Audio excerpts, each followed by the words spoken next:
নমস্কার বন্ধুরা, আমি ডাক্তার নই, আমি জামির। আজকে চলে এসেছি একটা ছোট্ট টপিক নিয়ে, যেটা হলো vitamin D3.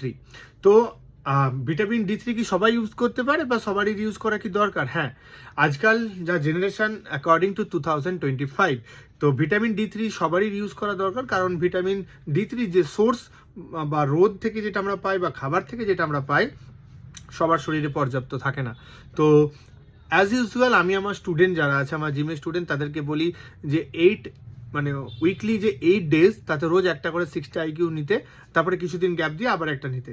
R according to doctors, তারা বলেন যে weekly 60K IU vitamin D3 নেওয়ার জন্য। তো দেখবেন ভিটামিন ডি3 বেনিফিটস হলো আপনার হাইলি টেস্টোস্টেরন বুস্ট করবে, আপনার বোন স্ট্রেংথকে স্ট্রং করবে, আর আপনার স্কিন ঠিক রাখবে। আর উচিত সবারই ভিটামিন ডি3। এর সম্পর্কে বেশি জানতে আপনি নিচে দেওয়া নাম্বারে ফোন করুন। Bye bye.